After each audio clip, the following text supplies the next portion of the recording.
Mega city અમદાવાદમાં પણ દારૂની બદીથી જનતા હવે કંટાળી ગઈ છે।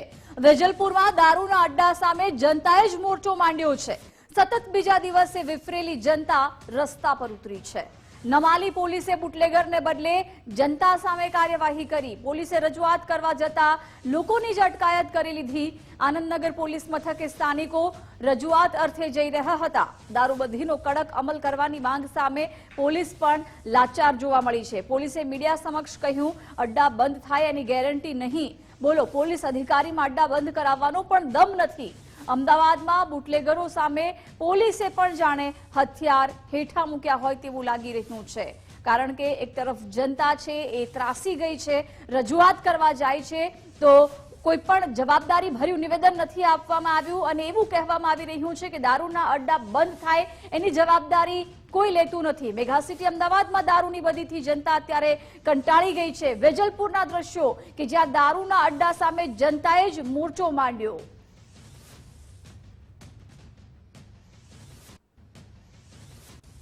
ન્યૂઝરૂમથી મારા સહયોગી સચિન જોડાઈ ગયા છે। સચિન, હવે વેજલપુરમાં દારૂના અડ્ડા સામે જનતાએ જ મોરચો માંડ્યો છે અને પોલીસ સમક્ષ રજૂઆત કરવા જાય છે તો જવાબદારી ભર્યું નિવેદન નથી આપતા અને હાથ અદ્ધર કરી રહ્યા છે।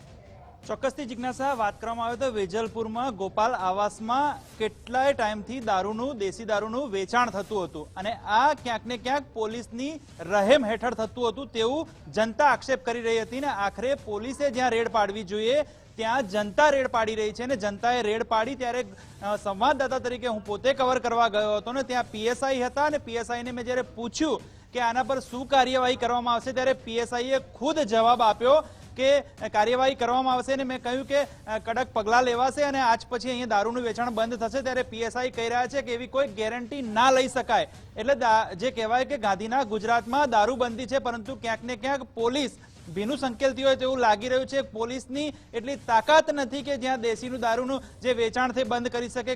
એક તરફ રાજ્યના ગૃહમંત્રી એવું કહી રહ્યા હોય કે જે નશા કરતા અને વેચતા લોકો હોય ત્યાં તેના હાથ કાનૂનથી ખેંચાઈ આવશે અને લોકોને પકડીને સજા કરવામાં આવશે પરંતુ અમદાવાદના જ કેટલાક વિસ્તારમાં દેશી દારૂનું વેચાણ થઈ રહ્યું છે। આજે જનતા રેડ કરી હતી ને જનતા પોતે આનંદનગર પોલીસ સ્ટેશનમાં રજૂઆત કરવા જાય છે ત્યારે રજૂઆત કરવાને બદલે જનતાને જ અટકાયત કરવામાં આવે છે અને જનતા રેડનું આખરે પરિણામ જે બુટલેગરો સામે જે એક્શન લેવાના હોય તે જનતા સામે એક્શન લેવામાં આવે છે। આ એક ગુજરાતની કહેવાય કે નરી વાસ્તવિકતા છે। જી બિલકુલ સચિન, આભાર જાણકારી માટે।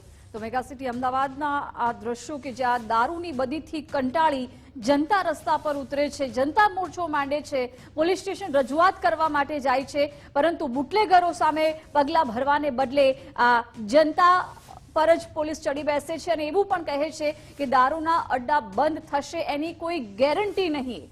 પોલીસે રજૂઆત કરવા જતા લોકોની જ અટકાયત કરી લીધી હતી। આનંદનગર પોલીસ મથકે સ્થાનિકો રજૂઆત અર્થે પહોંચ્યા હતા। દારૂબંધીનો કડક અમલ કરવાની માંગ સામે જાણે પોલીસ લાચાર જોવા મળી। પોલીસે મીડિયા સમક્ષ પણ કહી દીધું કે અડ્ડા બંધ થાય એની કોઈ ગેરંટી નહીં। ત્યારે સવાલ એ પણ ઉઠી રહ્યો છે કે પોલીસ અધિકારીમાં શું અડ્ડા બંધ કરાવવાનો દમ પણ નથી? કારણ કે અને વિગતો સાથે સંવાદદાતા અર્પિત દરજી ફોન લાઈન પર જોડાઈ ગયા છે। અર્પિત, શું વધુ વિગતો છે? જનતા મોરચો માંડે છે દારૂના અડ્ડા સામે પરંતુ પોલીસ તરફથી કોઈ વ્યવસ્થિત જવાબ નથી મળી રહ્યો। ગઈકાલે કૃષ્ણનગર આવાસ યોજનામાં સ્થાનિક લોકોએ વિરોધ નોંધાવ્યો હતો અને તેમનો આરોપ એવો હતો કે ખુલ્લેઆમ દારૂનું વેચાણ થઈ રહ્યું છે તેના કારણે જનતા વિફરી હતી અને રસ્તો જામ કરીને વિરોધ નોંધાવ્યો હતો। જેના પગલે આજે પણ ફરી એકવાર સ્થાનિક લોકો હતા એ ડીસીપી કચેરીએ રજૂઆત કરવા જવાના હતા। ડીસીપી કચેરીએ રજૂઆત કરવા જાય એ પહેલા જ એમની અટકાયત કરી લેવામાં આવી હતી અને આનંદનગર પોલીસ સ્ટેશન એમને લાવવામાં આવ્યા હતા।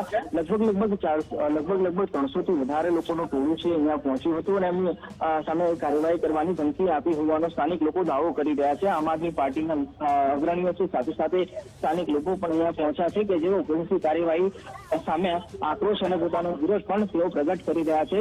પોલીસે હાલ એમની સામે અટકાયતી પગલાં લઈને એમને છોડવાની જે પ્રક્રિયા છે એ પણ હાથ ધરી છે પરંતુ લોકોનો ગુસ્સો હાલ સાતમા આસમાને જોવા મળી રહ્યો છે કારણ કે ગઈકાલે જે આખો ઘટનાક્રમ સર્જાયો હતો અને પછી આજે ફરી એકવાર જયારે સ્થાનિક લોકો આનંદનગર પોલીસ સ્ટેશન પહોંચ્યા ત્યારે તેમની સાથે યોગ્ય વર્તન કરવામાં ન આવ્યું હોવાનો દાવો પણ સ્થાનિકો દ્વારા હાલ કરવામાં આવી રહ્યો છે અને સ્થાનિક લોકોની સાથે સાથે હમણાં જે આમ આદમી પાર્ટીના અગ્રણી નેતા છે યુવરાજસિંહ તેઓ પણ અહીંયા પહોંચ્યા છે અને તેઓએ પણ આ સ્થાનિક લોકોની લડત છે એને સમર્થન આપેલું છે. જી અર્પિતા, આભાર જાણકારી માટે.